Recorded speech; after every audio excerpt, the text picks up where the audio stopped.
Um, well, I always read in the morning. I read during breakfast. First, the last couple of years, I've gotten obsessed with reading the New York Times before I do anything. So I look or I listen to the news a little bit, but mostly I read in the morning while I have breakfast, and then I basically, if I don't have a walk, a hike, a long walk or hike in the morning, that messes up my whole writing day because I write when I walk and I write out loud, and sometimes even carry a voice recorder, and so I get So are you kind of walking around having a conversation with yourself? it's not. I really get into characters, like like animators do, where I physically. I mean, if people saw me, like writing in a cafe with other people around would be impossible because I write out loud. Um, if I'm trying to figure out a character, I physically get into their character. I have to do all the accents. It's a lot like acting, and it's like music. So I have to hear it. I have to. I can't write silently. That would be impossible.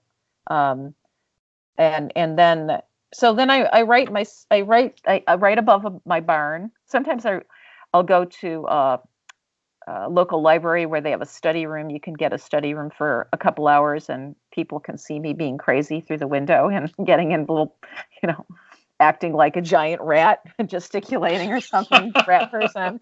Um, but so on a good day, I probably write from, like maybe 10 to 3.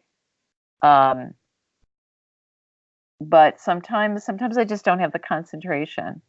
Um, and just I don't really write at night unless somewhere like doing a retreat or something. Like I stayed somewhere recently where I was gone for 5 days and I was able to write a little bit in the evening because I wasn't talking to anyone. If I have to process sound and information and my husband is around and he's talking to me and all the distractions, and that just fatigues my brain.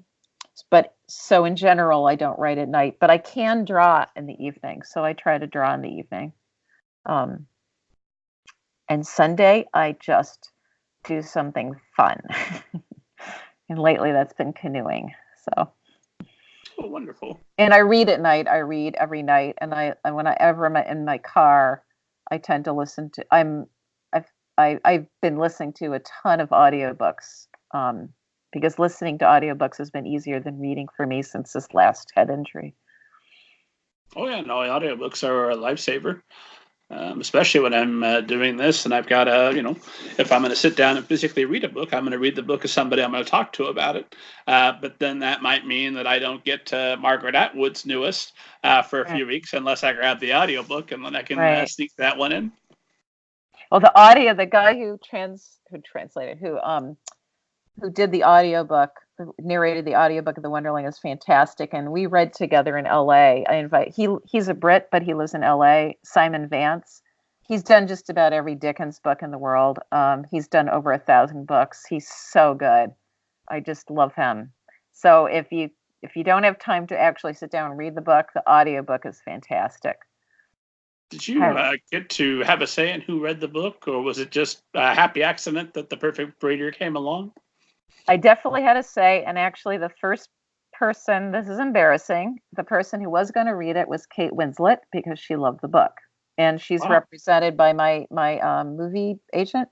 But the company that publishes the audiobook decided to not go with Kate Winslet because she was going to be 3 weeks in turning in the finished audiobook because she was shooting a film, and that wasn't good enough for them. So they bagged on her, and I just felt terrible, and I was really angry about it. And then I knew I wanted someone from the UK because it's set in that kind of world. It's set in a sort of a fake London, and I also much prefer the UK audiobooks than the American ones because they're so.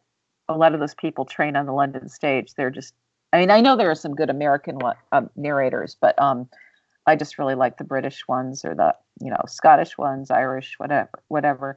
So I gave them a list of, they sent me 3 people they liked, and I didn't like any of them. And then I gave them a list of 10 people, and Simon was at the top. I had heard him read. I had read, I mean, I listened to a lot of the books he had narrated, and I just thought he was amazing. And so he was available, and bingo. So he's the voice of the Wonderling. Sorry, Kate. It's Simon. I adore him. Well, I'm glad everything worked out, but Yeah. my God, I would have waited a couple of weeks if it were me. Right? As they say in Hollywood all the time, right? Always saying right. Yeah. That was a little foolish, I think, but what can you do? Well, is there a chance that Kate might be able to make an appearance in the film? I know that. Well, she won a cat. Yeah, she won an Academy for the role she did. She played in The Reader, and Stephen Daldry was my director. Is directed her in that. So I have no idea. I just I never met her. This was all done through, agent channels and whatever. But I do know that she really loved the book and wanted to do it. So that was really. I had heard her do Matilda by Roald Dahl. Have you ever listened to the audiobook of that? I haven't. I've read it 4 or 5 times. I've never listened to it. Oh my God. It is so good, Rob. It's just, she is every character to a T. So she's so good. So when I heard that, I was like, oh my God, she has to do my. Oh, I see a little tail.